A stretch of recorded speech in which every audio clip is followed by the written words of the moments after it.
과 왜 골랐어? 골이 단단히 났어. 어.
예배 시간이 됐습니다.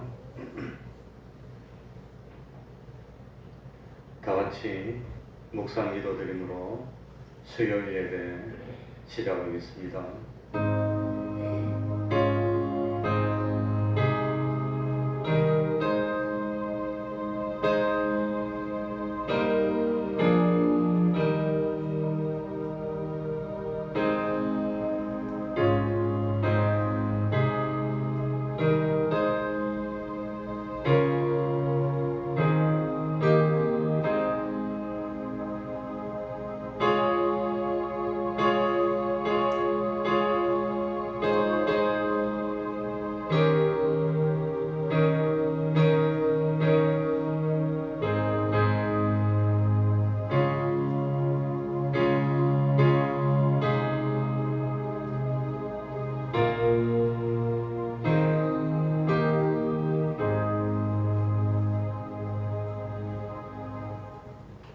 하나님 아버지, 우리를 감동시켜 주시고 이 시간에도 하나님 앞으로 저희들의 발걸음을 인도하여 주시니 감사드립니다.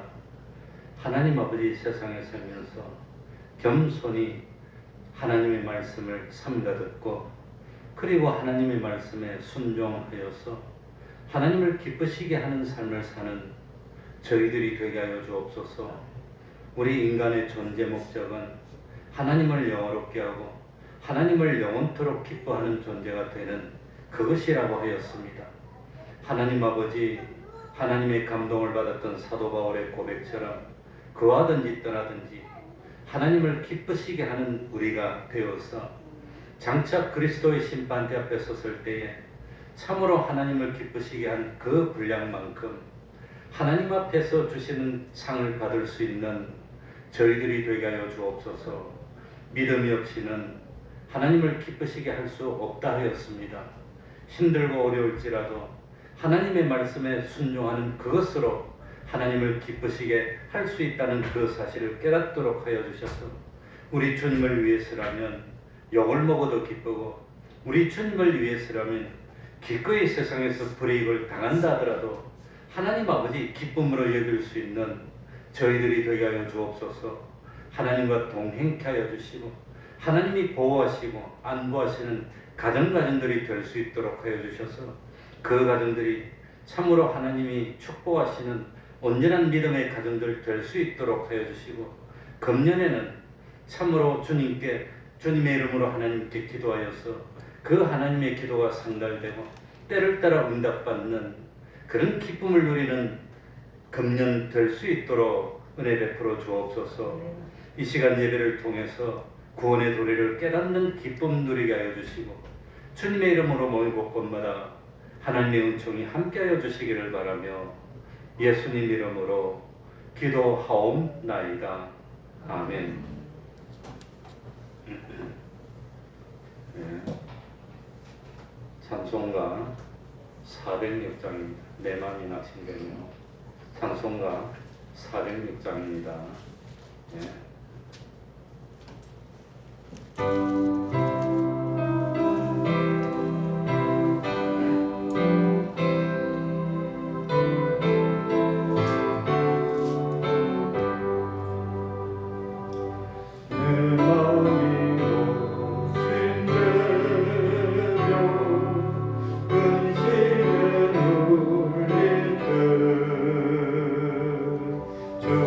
주께서는 그 오사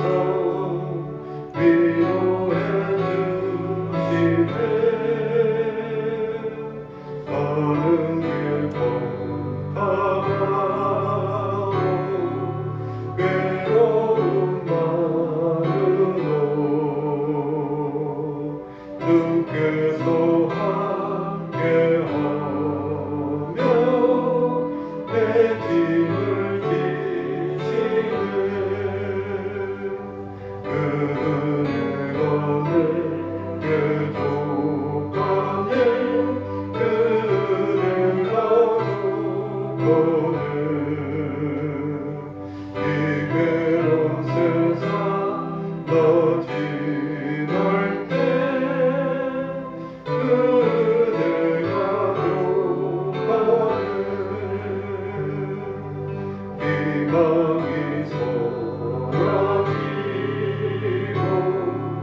친구 날 버릴 때 주 내게 속삭이며 새 희망 주시네. 처음이 열어라면 두려웠던 때에 승리의 왕이 되신 주 음성 들리네. 그대가 내게 줬다네. 그대가 줬다네. 이 괴로운 세상 나 지날 때 그대가 줬다네. 꽃잎이 거듭 차고 눈물이 흐를 때 주 나의 곁에 오사 용기를 주시네. 혼란이 덮여와서 슬픔에 잠길 때 주님의 능력이나 원수를 이기네. 그대가 내게 줬다네. 그대가 줬다네. 이 괴로운 세상 나 지날 때 그대가 줬다네.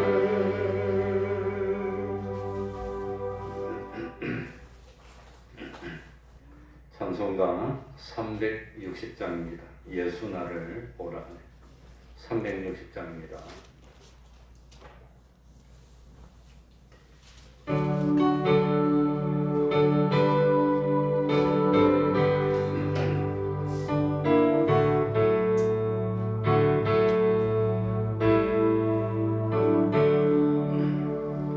예수 나를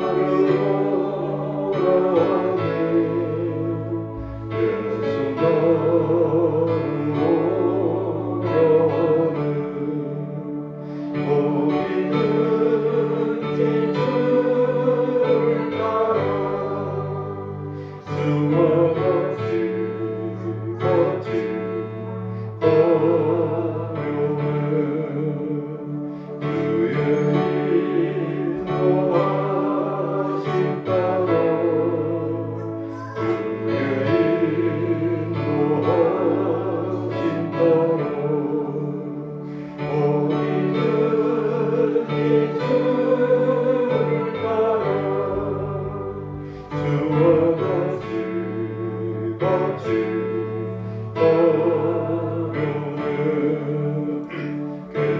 겟세마네 동산까지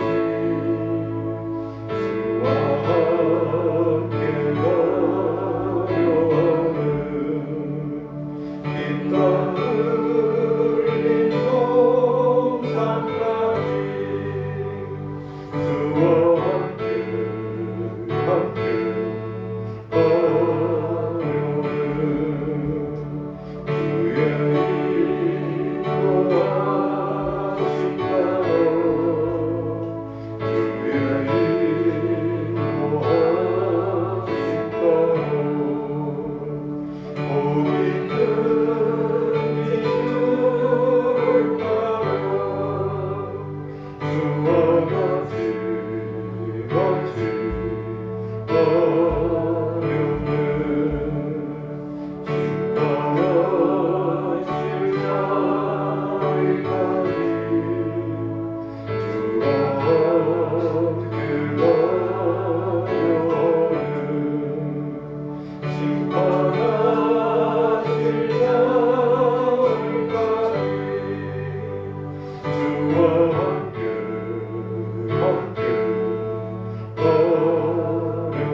이 시간 예배를 위해서 통성으로 기도드리겠습니다.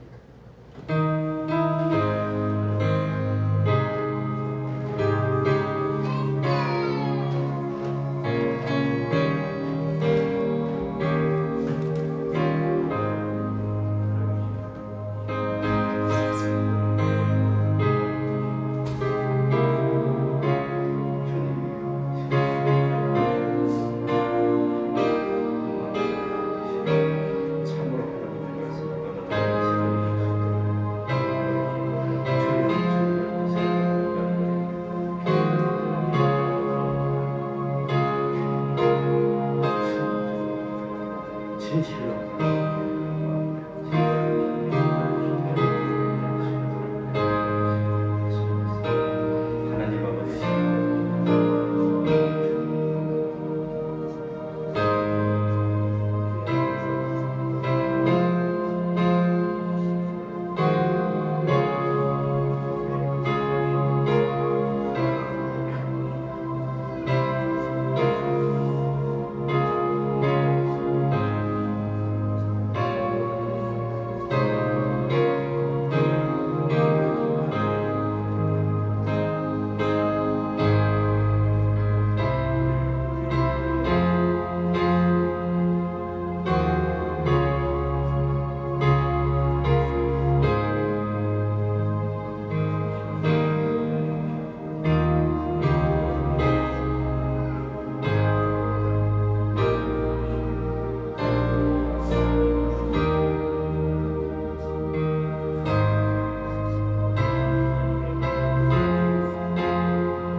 하나님의 말씀 마태복음 9장 9절입니다. 마태복음 9장 9절입니다.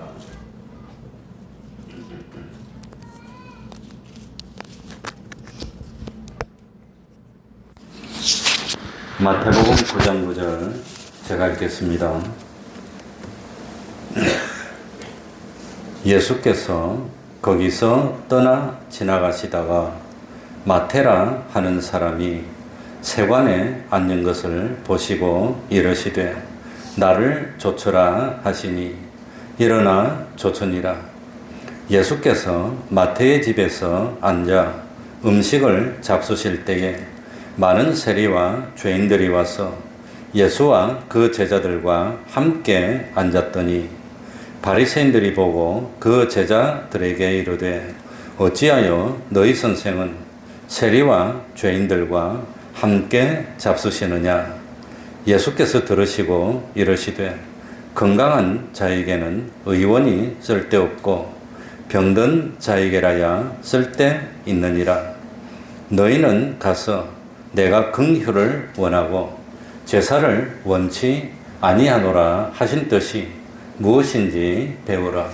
내가 의인을 부르러 온 것이 아니요 죄인을 부르러 왔노라 하시니라. 아멘.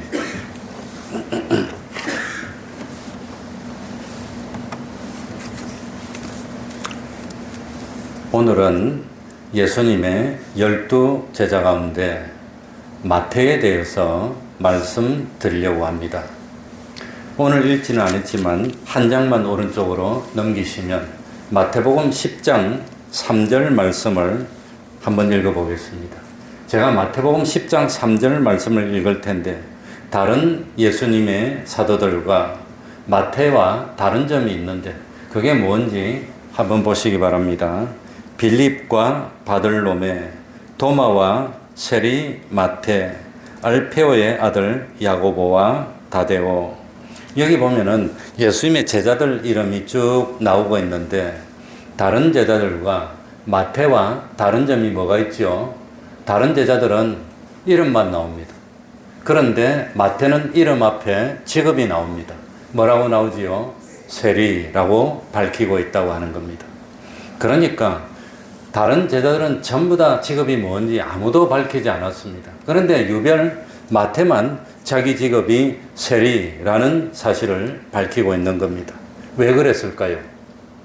마태는 참 자기 직업이 세리라는 것이 자랑스럽고 기쁘고 그래서 자랑하기 위해서 밝혔을까요? 그 반대입니다. 이 당시의 세리라는 직업은 결코 호평을 받는 직업이 아니라 참 이완용 같이 이스라엘 백성들에게 전부 다 돌 맞을 만한 그런 나쁜 직업의 대명사였다고 하는 겁니다. 제가 성경 읽어드리겠습니다. 마태복음 5장 46절, 47절입니다. 너희가 너희를 사랑하는 자를 사랑하면 무슨 상이 있으리요? 세리도 이같이 아니하니냐? 또 너희가 너희 형제에게만 무난하면 남보다 더하는 것이 무엇이냐? 이방인들도 이같이 아니하느냐? 그러니까 세리를 이방인하고 똑같이 취급했다는 겁니다. 한 군데 더 읽습니다. 마태복음 9장 11절입니다. 바리새인들이 보고 그 제자들에게 이르되 어찌하여 너희 선생은 세리와 죄인들과 함께 잡수시느냐? 여기는 세리와 죄인을 같이 취급하는 겁니다. 한 군데 더 읽습니다. 여기는 더 심합니다. 마태복음 21장 31절. 그 둘 중에 누가 아비의 뜻대로 하였느냐? 가로되 둘째 아들이니이다. 예수께서 저희에게 이르시되 내가 진실로 너희에게 이르노니 세리들과 창기들이 너희보다 먼저 하나님의 나라에 들어가리라. 세리와 누구를 똑같이 여기지요? 창기와. 그러니 세리라는 직업은 이방인과 같고 세리라는 직업은 죄인이고 세리라는 직업은 제일 부끄럽고 얼굴을 들을 수 없는 창기하고 똑같은 그런 직업으로 여겼는데도 불구하고 마태 앞에 자기 직업이 세리였다는 걸 밝히고 있다고 하는 겁니다. 그래서 참 예수님 당시에 세리는 뭡니까? 이방인과 같고 죄인이고 창기와 같기 때문에 법정에서 증언을 할 수 있는 자격조차도 안 줬다고 그럽니다. 그러니까 누가복음 18장 10절 이하에 보면 세리는 성전에도 못 들어갔고 성전 바깥에서 기도했습니다. 그러니 세리는 이스라엘 백성이지만 성전에도 못 들어가는 이방인 취급을 받았다는 겁니다. 그러니 이 성전 제일 바깥이 이방인의 뜰입니다. 거기까지만 들어가는 겁니다. 세리는 똑같은 이스라엘 백성인데 이방인이니까는 들어오지 마라. 성전에도 못 들어갔습니다. 그런데도 불구하고 왜 여기 오늘 마태복음 10장에는 마태라고 마태 앞에 세리라고 밝혔을까요? 세리라는 직업이 부끄러운 직업이기 때문에 예수님의 12제자를 소개하는 마가복음 3장 18절, 누가복음 6장 15절, 사도행전 1장 13절에는 그냥 마태라고만 이름을 적고 있습니다. 왜냐하면 마가나 누가나 사도행전을 기록한 뭡니까? 누가도 이 세리라는 직업은 부끄러운 거니까 빼준 겁니다. 그런데 마태복음은 누가 기록했지요? 자기가 기록했어요. 마태. 자기가 기록하면서 내 직업이 세리였다고 똘똘하게 딱 밝히고 있다고 하는 겁니다. 그만큼 마태는 뭡니까? 자기가 세리였다는 사실을 밝히므로 예수님의 은혜가 세리였던 나도 버리지 않고 구원해 주셔서 그뿐만 아니라 이방인 취급, 죄인 취급, 창기 취급하지 않고 사도로 불러주셔서 이걸 말하고 싶었다고 하는 겁니다. 그러니 다른 사도들은 복음서를 쓰고 하나님의 감동을 받아서 성경을 쓰면서 마태라는 이름 앞에 세리라고 아무도 안 적습니다. 자기는 자기 직업이니까 적었다고 하는 겁니다. 교만한 겁니까? 겸손한 겁니까? 겸손했다고 하는 겁니다. 그만큼 자기에게 대해서 잘 알았고 바로 나타냈습니다. 마태는 예수님의 12제자 가운데 단 한 번도 따로 마태에 대해서 소개되어 있는 곳이 없습니다. 다만 마태는 자기가 마태복음을 기록하면서 뭡니까? 하나님의 감동을 받아서 내가 하나님에게 어떻게 불림을 받았나 그걸 소개하는 요거밖에 안 나옵니다. 나는 세리고 세관에 앉아 있는데 주님이 불러주셔서 예수님의 제자가 됐다. 그걸 밝히기 위해서 오늘 뭡니까? 마태복음 9장에 요 어떻게 나를 불렀나 요걸 딱 기록했다는 겁니다. 얼마나 놀랍습니까? 그러니까 이 마태는 너무나 참 감격하고 주님이 자기를 불러준 그 은혜에 너무 감격한 나머지 한 번도 안 났습니다. 처음부터 끝까지 순교할 때까지 앞장서 가지고 뭐라고 주장한 적이 없습니다. 그러면 마태가 좀 떨어진 사람이서 그러나 그러지 않습니다. 아주 뛰어난 사람입니다. 복음서 중에서 마태복음은 누구를 대상으로 기록한 복음이냐? 이스라엘 백성을 대상으로 기록한 복음이 마태복음입니다. 그러니 누가복음, 마가복음이나 요한복음은 이방인을 대상으로 기록을 했습니다. 그런데 마태는 이 참 제일 어려운 이 히브리 민족들, 이스라엘 민족들에게 예수님이 하나님의 아들이시고 구세주임을 증거하는 복음을 적었으니까 얼마나 참 뭡니까? 논리적이고 참 그래야 되겠습니까? 그러니까 이 참 복음서 중에서도 신약 성경 중에서도 마태복음이 제일 먼저 나옵니다. 그만큼 마태는 뛰어난 사람이었지만 참 출중한 사람이었지만 참 더 조리 있고 조심스럽고 변정적인 복음이 마태복음이지만 한 번도 12제자 가운데 앞장서 가지고 주님에게 말을 하고 대답하고 그러지 않았. 그럴 만큼 자기를 낮추고 또 낮추고 또 낮추고 또 낮추고 겸손했다고 하는 걸 알 수 있습니다.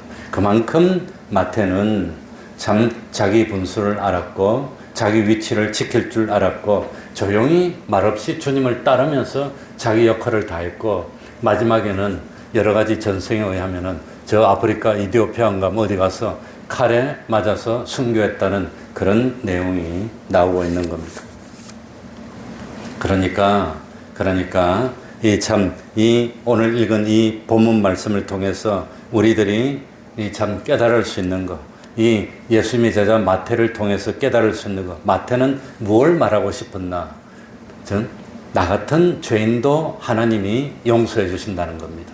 그런데 하나님 앞에 용서받지 못할 사람이 누가 있습니까? 이걸 말하고 싶었다는 겁니다. 그러니 나같이 이방인처럼, 이방인은 짐승과 마찬가지인데 이방인인 나도 예수님의 사도가 됐어. 예수님 당시에는 이 참 이스라엘 사람들이 사마리아 사람, 이방 사람과 상종도 안 했습니다. 말도 안 했습니다. 저도 이스라엘을 한번 가봤지만 이 머리에 키파라고 쓴 이 유대인들, 참 뭡니까? 그 중에 정통파들은 얼마나 자부심이 센지가 지금도 우리가 말을 안 하려고 그래요. 지금도 그래. 자기들은 하나님의 백성이고 얼마나 그러는지. 예수님 당시는 얼마나 그랬겠습니까? 그런데도 불구하고 나 같은 사람이 뭡니까? 주님의 부르심을 받았다는 겁니다. 그런데 주님의 부르심을 받지 못할 사람이 어디 있습니까? 이걸 말하고 싶다고 하는 겁니다. 마태복음 9장 9절 예수께서 거기서 떠나 지나가시다가 마태라 하는 사람이 세관에 앉은 것을 보시고 이르시되 나를 좇으라 하시니 일어나 좇으니라. 예. 자기는 그냥 주님이 불러서 쫓았습니다. 요것만 기록합니다. 그런데 같은 내용이 나오는 마가복음 2장 14절에는 조금 더 자세히 나옵니다. 또 지나가시다가 알페오의 아들 레위가 세관에 앉아 있는 걸 보시고 저에게 이르시되 나를 좇으라 하시니 일어나 좇으니라. 같은 내용이 나오는 누가복음 5장 27. 그 후에 나가사 레위라 하는 세리가 세관에 앉은 것을 보시고 나를 좇으라 하시니. 그러니까 마태는 또 다른 이름이 뭐라 말이지요? 레위라고 하는 겁니다. 레위. 그러니까 원래 레위라고 하는 이름이 있었는데 아마도 예수님이 불러가지고 마태라는 이름을 지어주지 않았을까 생각이 됩니다. 그러니까 이 마태라는 이름의 뜻은 여호와의 선물. 너는 세리였지만 하나님의 선물이야. 그래서 내가 사도로 삼았어. 이러면서 마태라고 이름을 주니까 너무 좋아가지고 자기를 마태라고 부르고 다 마태라고 부르지 않았을까. 보면은 이 예수님은 뭡니까? 시몬에게도 무슨 이름을 줬지요? 베드로라는 게바라는 이름을 줬습니다. 그리고 도마에게도 디두모라는 도마는 뭡니까? 쌍둥이라는 뜻인데. 그리고 나다나엘도 바들로메라는 다른 이름이 있고, 그리고 마가도 요한이라는 다른 이름이 있습니다. 그리고 뭡니까? 사울도 바울이라는 이름이 있습니다. 마찬가지로 아마도 레위는 예수님의 부르심을 받기 전의 이름이고, 마태는 예수님의 부름을 받고 난 뒤에 주님이 주신 이름이 아니었을까 그렇게 생각이 됩니다. 그래서 실제로 마태는 예수님이 자기에게 값없이 주신 선물, 하나님의 은혜로 죄 사함을 받고 참 사도가 되었음을 잊을 수가 없었기 때문에, 그래서 참 뭡니까? 이 마태는 말없이 끝까지 충성했고 나 같은 걸 불러주셨어. 그런데 특별히 보면은 이 마태는 어디에 앉아 있다고 나오지요? 쇠관에. 그러니까 뭡니까? 세관에, 세무서에 앉아 있습니다. 그러니까 이 세리 중에서 세무서에 앉아 있는 사람은 더 높은 사람이고 이스라엘 백성들이 더 미워했다 그럽니다. 집집마다 다니면서 세금을 걷는 사람은 낮은 사람이고 그 사람도 미워했지만 그것보다도 뒤에서 시키는 이 사람을 더 미워했답니다. 그런데 자기는 세관에 앉아 있을 때 부름받았다는 걸 그대로 솔직하게 고백하는 겁니다. 더 밉상이었다. 나는 더 밉상이었다. 이걸 다 숨기지 않았다고 하는 겁니다.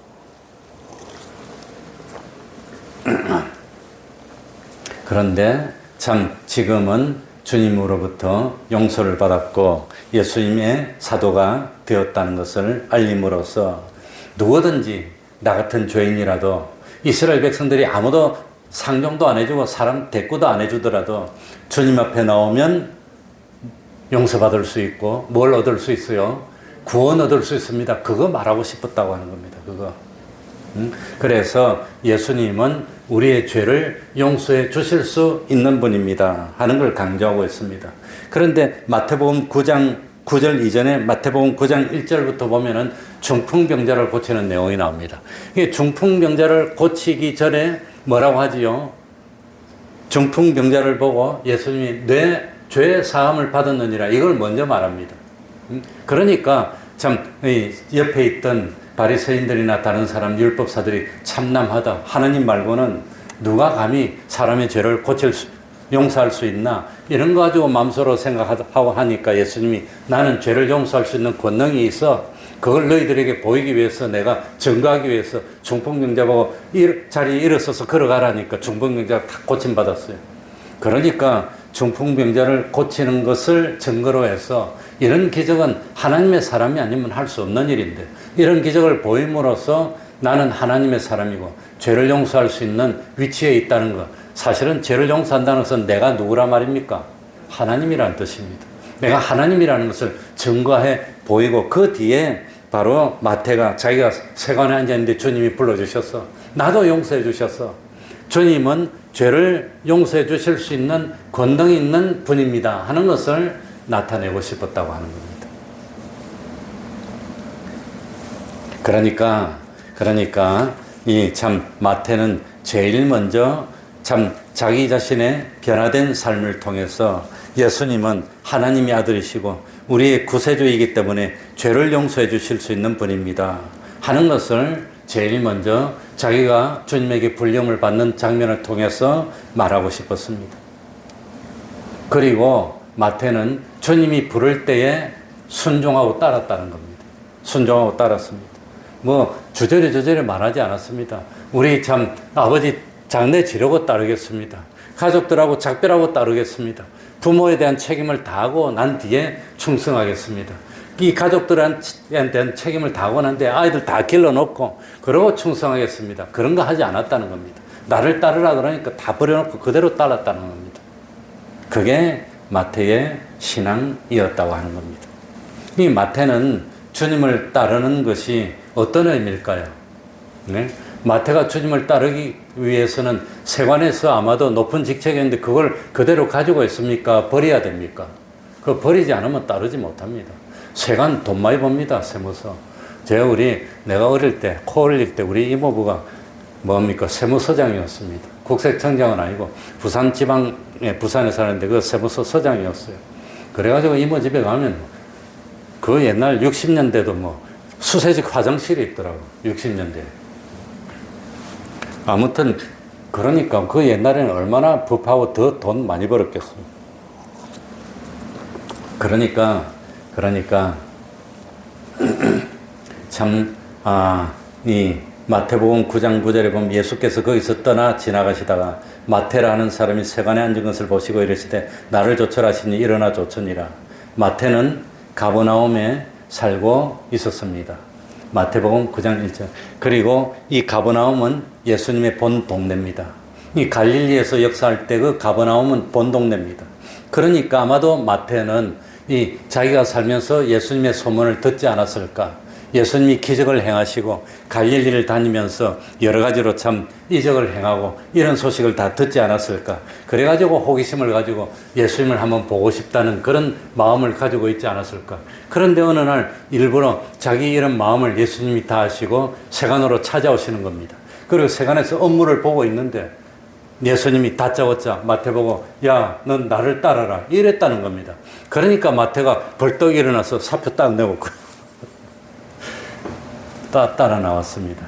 그러니까 참 이 마태는 그냥 주님을 따랐다고 되어 있지만 이 모습을 본 누가복음 5장 28절에 저가 모든 것을 버리고 일어나서 조천이라 이렇게 표현하고 있습니다. 그러니까 마태는 주님을 따르기 위해서 뭘 버렸어요? 모든 것을 다 버렸다는 겁니다.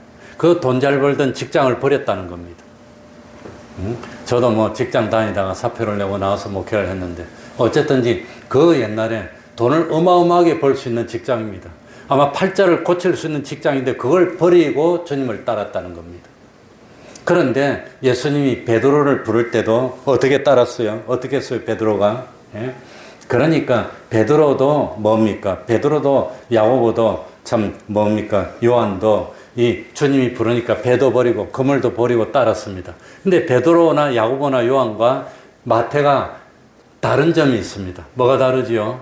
베드로도 어부하다가 다 포기하고 주님을 따랐고 마태도 참 세간에서 높은 지위로 돈 잘 벌다가 다 버리고 따랐는데 뭐가 다릅니까? 베드로는 우리 주님이 십자가에 죽으시고 난 뒤에 갈릴리 바다 가서 또 뭐 잡았어요? 물고기 또 잡았어요. 그러니까 배를 팔아먹고 다 나눠주고 따른 게 아니고 그대로 놔두고 따랐어요. 그러니까 그 배를 아마도 베드로 아버지나 다른 사람들이 관리를 하고 있다가 베드로가 다시 오면 돌려받을 수가 있습니다.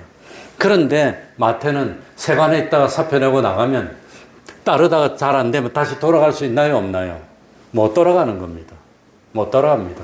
그래서 저도 처음에 직장에 사표 내고 이 교회 나와서 목회하려고 했는데 나 그래도 대학 나오고 저 여의도에서 그 빌딩에서 근무하던 사람인데 근데 목회한다고 딱 나왔더니 집사시키고 신학교에 들어가서 공부하면서 왔다 갔다 하는데 제일 먼저 화장실 청소시키더라고요. 화장실 청소했어요. 그리고 사택이라고 주는데 뭡니까? 단칸방인데 서향입니다. 저녁에 햇빛이 들면 얼마나 더운지 그 모르는 사람 아는 사람 알 거예요. 그리고 화장실이 푸세입니다. 푸세. 수세가 아니고 풍덩하는 푸세식 화장실입니다. 그런데 그놈은 방바닥이 찻길보다 낮은 데예요. 여름에 비가 오니까 물이 역류해가지고 화장실로 들어가더니 화장실이 제일 낮잖아요. 그게 역류해서 방으로 들어오는 그런 꼴을 한 해 여름에 여러 번 당했습니다. 어려웠습니다. 그래서 이거 계속 해야 되나 말아야 되냐 고민하다가 다시 돌아가려고 싶어서 아이고 치우고 다시 직장으로 가야 되겠다. 그래서 다시 직장으로 가려고 알아봤는데 옛날에 있던 직장으로 갈 수 있나요? 못 가는 거지. 그래가지고 알아봐가지고 뭡니까? 대학 동기들 보고 알아보니까 어디 제가 영문과 나서 어디 고등학교 영어 교사로 오라 한다 그래서 거기 갈까 말까 하다가 못 갔습니다. 거기 가면은 한번 후퇴하면은 또다시 올 수가 없지 않냐. 어렵다고 포기하면 되냐. 그래서 내가 안 갔는데 그런데 우리는 그럴 수 있을지 몰라도 마태는 뭐라 말입니까? 그럴 수가 없다는 겁니다. 그 옛날에. 한 번 나오면 끝입니다. 완전히. 그러니까 마태는 모든 것을 버리고 주님을 쫓았다고 하는 겁니다. 그게 마태입니다. 그러니까 참 빌립보서 3장 7절에 보면 그러나 무엇이든지 내게 유익하던 것을 내가 그리스도를 위하여 다 해로 여길 뿐더러 마태는 참 뭡니까? 이때까지 자기가 돈은 많이 벌었지만 이스라엘 백성이 욕먹고 이방인 취급당하고 죄인 취급당하고 뭡니까? 창기와 같은 그런 더러운 사람 취급당했는데 그런데 참 주님이 부르니까 그거 다 포기하고 버리고 주님을 따랐다는 겁니다. 우리는 어쩌고 있습니까? 주님을 따르기 위해서 예배를 드리기 위해서 참 과연 세상 모든 것을 손해보더라도 따를 수가 있습니까? 우리는 그 반대가 아닙니까? 그런데 마태는 그랬다고 하는 겁니다. 그리고 이 마태는 참 주님을 만나고 난 뒤에 너무너무 좋아서 그래서 나만 믿을 것이 아니라 자기 친구들도 같이 믿고 구원을 얻도록 해주기 위해서 친구들을 다 부릅니다. 10절 보시기 바랍니다. 오늘 건 마태복음 9장 10절 뭐라고 되어 있습니까? 예수께서 마태의 집에서 앉아 음식을 잡수실 때에 많은 세리와 죄인들이 와서 예수와 그 제자들과 함께 앉았더니 그러니까 이 마태는 자기가 주님에게 부르심을 받을 때 모습을 표현하고 있는데 그냥 예수님이 우리 집에 오셔서 음식 잡수실 때 많은 죄인들과 세리들을 불러서 같이 먹었다. 왜? 나도 주님을 직접 만나보니까 너무 좋았는데 친구들도 직접 주님을 만나보고 주님을 영접하도록 만들어주고 싶었다고 하는 겁니다. 그런데 마태는 그냥 뭡니까? 예수께서 마태의 집에 앉아 음식 잡수실 때에 이렇게만 표현합니다. 그런데 같은 내용이 누가복음 5장 28절에 나오는데 거기는 뭐라고 되어 있습니까? 마태가 예수를 위하여 자기 집에서 큰 잔치를 하니 그러니까 어마어마하게 큰 잔치에서 동네 사람 다 부르고 그렇게 잔치했는데 다른 사람들은 큰 잔치를 했다고 표현하는데 마태는 그냥 예수님이 우리 집에 오셔서 밥 먹었어요. 이렇게만 표현했다는 겁니다. 교만한 겁니까? 겸손한 겁니까? 마태는 그렇게 겸손했다는 겁니다. 자기를 그렇게 낮추었다고 하는 겁니다.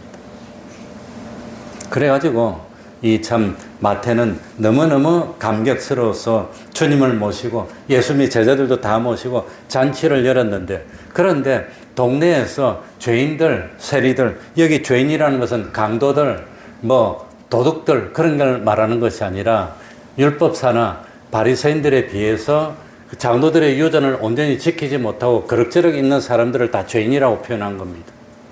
그러니까 아주 뛰어나고 잘 믿는 그런 사람들이 아니고 그저 그런 사람들 그리고 욕먹던 세리들 자기 친구들 다 불러와가지고 누구를 만나게 해주고 싶었습니까? 예수님을 만나게 해주고 싶었다는 겁니다. 나처럼 주님을 만나고 구원 얻도록 그렇게 해주고 싶었던 게 마태라고 하는 겁니다. 그게 마태의 마음속에 들었던 바람이었다고 하는 겁니다. 그러니까 마태도 예수님을 만나고 난 뒤에 제일 먼저 했던 일이 친구들 다 데려와서 주님을 만나게 해주는 겁니다. 안드레도 주님의 최초의 제자가 됐는데 주님을 만나고 난 뒤에 제일 먼저 한 행동이 뭐지요? 자기 형한테 베드로 와서 우리가 구세주를 만났다 와보라 그랬다는 겁니다. 근데 마태도 그랬다는 겁니다. 근데 안드레는 자기 형 하나만 데려왔는데 마태는 몽땅 다 데려와서 동네 사람 큰 잔치라서 다 데려왔어요. 그러면서 그 사람들은 잔치하면서 밥을 몇 시간 동안 먹을 텐데 그 몇 시간 동안 주님의 그 가르침을 다 직접 받게 하고 그 사람들이 아마 다 주님을 영접하지 않았을까 그런 생각이 듭니다. 그랬더니 11절에 보시기 바랍니다. 그 마태나 주님의 좋은 그 중심을 왜곡합니다. 11절에 바리새인들이 보고 그 제자들에게 이르되 어찌하여 너희 선생은 세리와 죄인들과 함께 잡수시느냐. 그러니까 예수님 당시에 예수 믿는 사람들은 어떤 마음이 없어서요? 전도하려는 마음이 없어. 제 혼자입니다. 그리고 조금 잘못하는 거 보면 막 비난하기 바빠. 그 당시 사람들은 잘못하는 사람을 바로 세워주려는 그런 마음이 없었다고 하는 거예요. 그게 큰일입니다. 그게. 그리고 조금만 잘못하면 막 비난해가지고 그냥 완전히 그냥 그게 될 말입니까? 그게. 그러면 안 된다고 하는 겁니다. 그래서 이런 시각을 가졌던 참 바리새인들에게 뭡니까? 참 예수님은 마지막에 성천하시면서 땅 끝까지 가서 내 증인이 되달라 그럽니다. 예루살렘뿐만 아니라 이스라엘뿐만 아니라 너희들이 싫어하는 사마리아도 온 이방 나라에 다니면서 참 증인이 되달라 그랬는데 이 바리새인들은 그럴 생각이 없었다고 하는 겁니다. 그래서 예수님이 12절 13절에 뭐라고 변정하지요? 예수께서 들으시고 이르시되 첫 번째 건강한 자에게는 의원이 쓸데없고 누구에게 쓸데있느니라? 병든 자에게. 그러니까 잘 못 믿는 병든 자에게 의원이 쓸데 있어서 내가 거기 가는데 어떻게 너희들이 그렇게 참 비난할 수 있느냐? 응? 건강한 자에게는 의원이 쓸데없는데 사실은 진짜로 마음에 병든 사람이 누굴까요? 바리새인들이 병든 자예요. 자기들에게 참 병든데 자기들은 병들었다고 생각 안 하고 병 안 들었다고 하는데 사실은 자기들이 마음이 삐뚤어지고 눈이 멀은 병든 사람들이. 그래서 안 봐도 되는 것은 보고 정말로 봐야 될 주님의 이 인간을 살리는 기적의 역사는 보면서도 안 믿었던 사람들이 바리새인 아닙니까? 그런데 이 사람들은 자기가 건강하다 그러고 주님이 필요 없다 그래서 구원을 받지 못하고 끝까지 주님을 배척했습니다. 그리고 참 두 번째로 뭡니까? 11절에 보면은 12절에 보면은 13절에 너희는 가서 내가 긍휼을 원하고 제사를 원치 아니하노라 하신 뜻이 무엇인지 배우라 그랬습니다. 그러니까 형식적으로 제사는 드리지만 마음은 보니까 주님하고 멀어. 마음은 하나도 없어. 마음은 온전 세상에 가 있어. 그런 제사 드려봐야 하나님이 받겠느냐? 마음은 없고 여기 와서 형식적으로 앉아 있는다고 하나님 그런 제사를 받겠느냐? 차라리 주님이 원수를 사랑한 그 사랑, 긍휼이 없는 사람은 긍휼이 없는 심판을 받는다 그랬는데 이 사람들은 긍휼을 베풀 줄 모르는 겁니다. 긍휼이 뭡니까? 이 마태처럼 죄인들을 찾아와서 구원하고 싶은 그런 마음, 그게 긍휼인데 그게 없다는 겁니다. 그게 없었어요. 예수님이 원하는 것은 형식적인 제사가 아닙니다. 사무엘이 사울 왕에게 와서 참 다 진멸하라 그랬는데 이 양떼 소떼 소리가 뭐냐고 물어보니까 제사 지내려고요. 그러면 하나님의 말씀에 불순종하고 죄를 짓고 그래가지고 죄를 짓고 데려온 양으로 제사 지내면 하나님이 그걸 받겠습니까? 받겠습니까? 제사보다도 뭐가 더 낫다 그랬죠? 순종이 더 낫. 순종 안 하고 거역하고 죄를 범하고 제사 지내면 하나님이 그걸 받겠냐고 하는 겁니다. 그러니까 하나님이 원하시는 것은 마음에도 없는 제사가 아니라 긍휼히 여길 줄 아는 그 마음을 하나님이 원하신다는 겁니다. 그 마음. 그리고 뭡니까? 내가 의인을 부르러 온 것이 아니라 누구를 부르러 왔노라? 자기들은 죄인이면서 의인이라 그러니까 너희들은 구원을 못 받는 겁니다. 그런데 뭡니까? 회당에 서서 기도하던 바리새인은 자기가 잘났다고 기도했는데 저 세례는 뭡니까? 성전에 들어오지도 못하고 바깥에서 기도하면서 난 죄인입니다 이러니까 자기가 죄인이라고 하니까 주님이 와서 용서해주고 죄인이 용서받으면 의인 되는 겁니다. 그게 칭의의 은혜입니다. 루터는 그걸 발견하고 종교개혁을 일으켰던 겁니다. 그러니까 하나님 앞에서 내가 죄인입니다 하는 사람은 용서받고 구원을 얻는데 하나님 앞에서 나는 의인입니다 하면 사람의 의로 구원을 받을 수 있나요 없나요? 그 사람들 다 지옥 가고 만다는 겁니다. 그러니까 이 바리새인들은 세 가지가 다 틀렸다고 하는 겁니다. 그런데 마태는 처음부터 끝까지 겸손했다고 하는 겁니다. 그게 얼마나 큰 겁니까? 12제자 중에 제일 겸손했던 사람이 아닐까? 다 12제자가 훌륭하고 다 겸손했지만 특별히 마태는 한 번도 나서지 않았습니다. 그러나 마태복음을 기록할 만큼 뛰어난 사람이었다고 하는 겁니다. 그리고 말없이 충성하다가 생명을 하나님께 전하고 순교로 승리했던 사람이 마태였습니다. 우리도 요란하지 않지만 많은 사람들이 알아주지 않지만 무슨 대단한 큰 역사를 일으키지도 않았지만 참 충성하고 승리했던 마태나 아니면 세례요한 같은 그런 믿음을 가지는 우리들이 되면 그리스도의 심판대에서 최고로 칭찬받는 사람이 될 줄 압니다. 기도하겠습니다. 하나님 아버지 감사드립니다. 하나님 아버지 소문난 잔치가 되면은 오히려 먹을 것이 없고 말만 많았지만 잎사귀만 많았지만 열매를 맺지 못하면 오히려 뿌리로부터 참 저주를 받아서 다시는 열매를 못 맺는 그런 사람이 될까 두렵습니다. 하나님 아버지 긍휼 베풀어 주옵소서. 참 형식적인 제사보다도 참 긍휼을 베풀 줄 아는, 인애를 베풀 줄 아는 저희들이 되게 해주시고, 그리고 형식도 지키고 내용도 가득 찬 그런 알찬 삶을 살아서 우리 주님이 기뻐하시는 열매 맺는 삶을 사는 저희들이 되게 해주시고, 마태처럼 말없이 충성하고 오른손이 하는 것을 왼손이 모르도록 충성하는 저희들이 되어서 세상에서는 남들이 알아주지 않았지만 심판대에서는 너희들이 동방에 욕과 같은 의인을 보았느냐고 칭찬할 수 있는 그런 칭찬받는 저희들이 다 될 수 있도록 은혜 베풀어 주시옵소서. 예수님 이름으로 기도하옵나이다.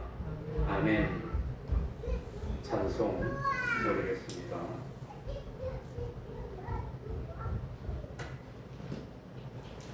예, 찬송가 489장 세상 모든 풍파 너를 흔들어.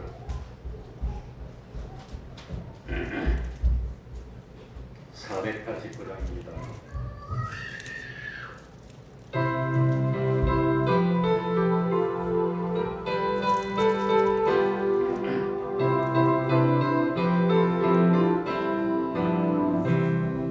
세상 모든 풍파 너를 흔들어 약한 마음 낙심하게 될 때에 내려주신 주의 목을 세워라.